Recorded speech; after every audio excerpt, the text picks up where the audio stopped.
He hosts Don't Tell comedy shows all over the burg.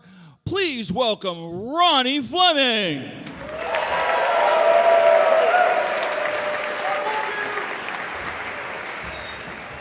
Someone just said they love me. Thank you. Appreciate it. What's up, everybody? Come on in. Welcome to the show. My name is Ronnie. This is a very, very special day for me. I just was vaping in the bathroom, so I apologize for the delay. You know when you're high and you're like, is everyone making noise around me, or is it just, I feel like everyone's evacuating.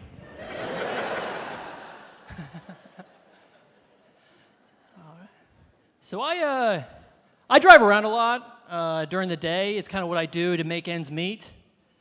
And I parked in front of one of these houses recently. They had one of these signs. It said, "If in this house, we believe that science is real, women have body autonomy, no person is illegal." You guys have probably seen that sign before, right? Then right across, directly across the street, was another sign that said, "Let's go, Brandon." Right? And it's one of the few times I felt really grateful that I don't own a home.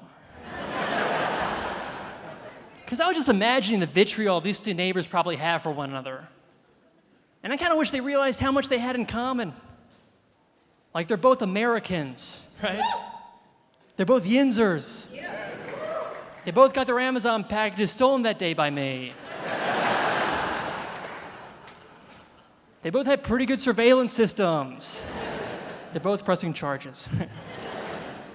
Just it feels like everyone's at each other's throats these days, you know? Like, I saw this bumper sticker recently. It said, "If you hit me with my kids in the car, I'll beat you down till the cops come." That used to say baby on board. I'll tell a quick story. So I was playing a show in this little bar in Andover, Ohio, okay? The host is on stage, and I saw this table of three talking. So I came up to them very politely. I'm like, "Hey guys, would you guys mind just keeping it down?" That's all I said. This guy looks up at me and he's like, "And who the hell are you?" I'm like, "Sir, I'm just a comedian." He starts getting up. I'm like, "Sir, there's no reason for you to stand. You know, actually, to be honest, I don't get paid enough for this. Screw the show. See you later." I slither away. This guy gets up. He gets in my face. He's like, "Don't you ever come up to my table like that again." And you know when you're about to fight somebody, you're supposed to anticipate what they're going to do next? I was anticipating way too much. I was anticipating the picture I wanted for my GoFundMe, right? And then I hear the host, he goes, "And your next comedian, Ronnie Fleming." "Excuse me, sir." I try to get around him. I just went right under his legs. That's how big he was. And I get up on stage, and this guy is staring me down the whole time. And I don't know what it was. I had an amazing set, you know? It's like, maybe I needed that. Maybe it was adrenaline, the fear. They asked me, "What do I want before the show?" I was like, just have the sound guy threaten me with a knife, you know? And I'm on stage, and this guy gets up and he walks away, and I felt like I defeated him with my comedy. I get off stage, thank you. I get off stage and I'm strutting around, and it was like, I was strutting not because I did well, I was just trying to get my balls dislodged out of my body. And I made a resolution right then and there. I'm like, I'm never going to be intimidated like that again. And it's been about a year, and I haven't. I've never gone back to Andover, Ohio. So. It's just dangerous out there on these streets in the wilderness, right? I heard this story. This is true. There's this kid in Montana, a 3-year-old boy. He went wandering in the woods, and he was missing for 3 days. And they found him. He was alive, but he was like a little bit different afterwards. Like they showed the side-by-side picture of before and after. And in the after photo, his eyes are bugged out. He's in shock. He looked exactly like Gary Busey. And I think that age restrictions should be enforced on a case-by-case basis. I think that kid should be allowed to buy cigarettes. He should get a smoke break during recess. Kids come up to him, "Hey, Jimmy, you want to go play hide-and-go-seek?" "I'll tell you a thing or two about hide-and-go-seek, all right?" They show him the Jungle Book. He was like, "It was nothing like that!" "You weren't there, Teach. You weren't there." I got a 3-year-old nephew. I don't know how he would survive out in the wild. 3-year-old boy, very innocent, very cool kid. For his birthday, I got there early, trying to be a good uncle, Try to open up this little bubble machine, right? Little bubble machine, he loves bubbles, right? You need a tiny little screwdriver to get the battery thing open. And I don't have a screwdriver, they didn't give me one. So I'm trying to get this thing open, and I'm like, I don't have a screwdriver, I'm getting so upset. He overhears me, goes out, gives me a little Fisher-Price screwdriver. And I'm like, this clearly requires a Phillips head, you friggin' idiot. My sister was drinking during your pregnancy, wasn't she? That lush. I love my sister. I can make fun of her because I love her, I think, I just remember her being a teenager and she was so dumb. I was so dumb, but it's just funny to think about. Like, okay, one time she was 17 years old and she got her tongue pierced. And she's trying to keep it a secret. So she comes into my room and she's like, "You think Mom and Dad will notice?" And I'm like, "No, you're good." Tell them how calculus is going. But I don't know anything about parenting. She's a mom. I'm not a dad. I don't really know anything about that. I think the only thing I really know for sure is that it's really important when you name a kid. It sets them up for life. It gives them like a destiny of sorts. Like, I think there's two kinds of Jeffs in this world. There are people that spell their name Geoff, and there are people I trust.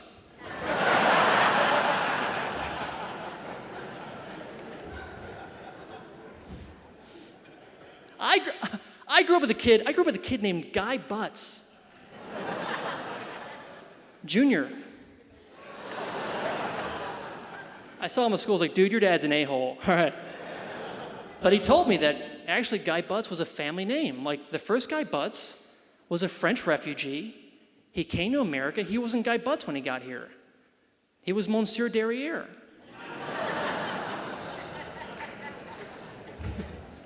Thank you.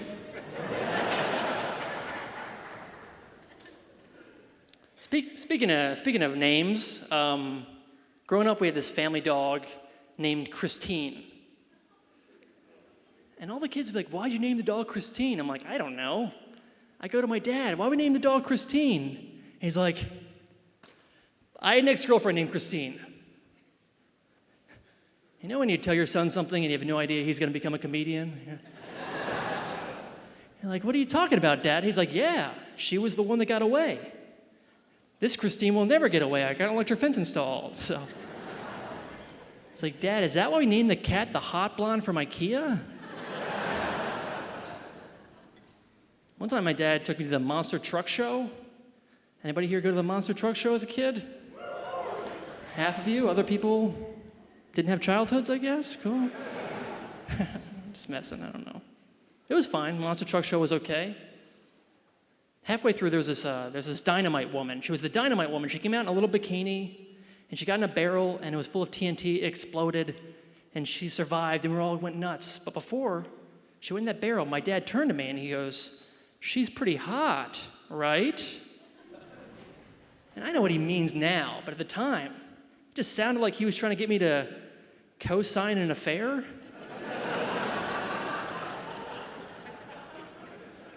So I'm like, "Yeah, I guess.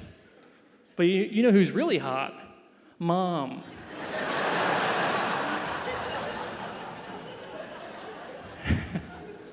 You guys are laughing. He wasn't laughing at all, all right? He's like, "Look, I don't care who you're attracted to. Just stay away from my wife." They separated a few years ago, my parents. They have new partners now. They're cool. I like them. But for a while there, my mom and I were both single at the same exact time. And we would compare notes a little bit. I remember once I was like, "Yeah, Mom, dating's been fun, but it's very time consuming." And she's like, "Oh, I know exactly what you mean. Last week, I had 8 dates in 7 days." I'm like, "Yeah, you and I are having a much different experience." One time we were double dating, and one of her boyfriends got drunk and hit on my girlfriend. And I didn't know what to do, so I got drunk and I hit on his girlfriend. That's just how we do in this family, Bill, okay? Your turn, we were playing Yahtzee. But I got a girlfriend now, and things are going pretty good. You know, I enjoy having a girlfriend because dating starting to get embarrassing. Like I used to do so many dumb things to impress women. Like one time I did 7 pull-ups on a first date. Yeah, I don't know if she was impressed, but I was. That's a lot. One time I gave a woman a wristwatch at a bar. She's this girl from my high school, and she's also like just my type. And my type was any girl I went to high school with. That's not my type anymore, by the way. My girlfriend's really into like astrology. She's like a horoscope. A lot of guys make fun of these horoscope girls, but I kind of like it, you know? Because if they can believe in that, maybe they'll believe in me.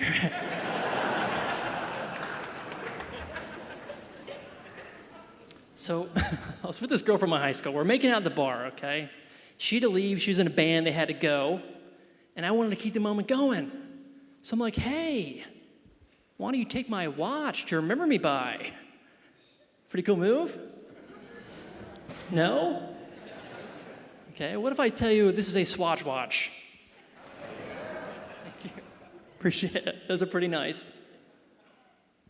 So a few weeks go by, we're texting back and forth. We plan to meet up around Christmas Eve. This is a true story, okay? Christmas Eve rolls around, she ghosts me. And my mom, she's like, well, maybe she lost track of time. I go, that's impossible, Mom. She's got my watch. So I pull out my phone. This is a true story. I go, hey, I text her, hey, Merry Christmas. Here's my address. I'd really like that watch back. And she sent it back in the mail. A few weeks go by. I figure I'm never going to see her again. I get a text from her. She goes, hey, I'm playing a show at that bar, like the bar we made out at. Why don't you come out and support the band? And I'm like, I'm not falling for that again. So I'm at the show. Halfway through the show, she comes up to the mic and she goes, you know, last time I was here, this guy from my high school gave me this watch.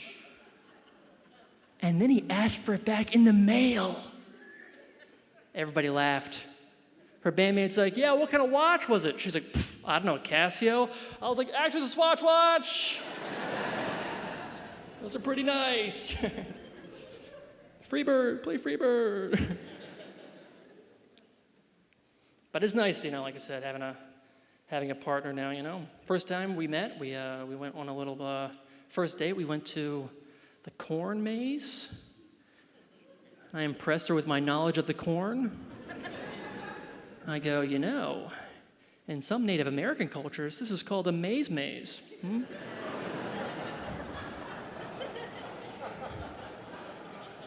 guys can try that in your second marriages, you know? Pretty happy about that. That was our first date, okay?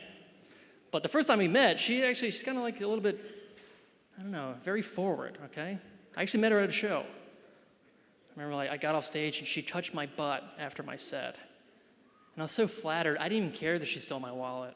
You know? But when I was single, I remember this one particular show. I was playing a show at this VFW, a very rowdy show, you know? Only way I could get them to pay attention was by roasting every table individually. It's like, you suck, look at that hair. But there was this sweet old lady in the crowd. She's like 90 years old. I didn't have the heart to roast her. It's like, you suck, look at that hair. You're so freaking hot, you know? And she was loving it, you know? I was killing. After the show, we're hanging out, me and the jarheads, and she starts passing shots my way. Kind of giving me the eye. And yeah, it was hard to tell with the cataracts.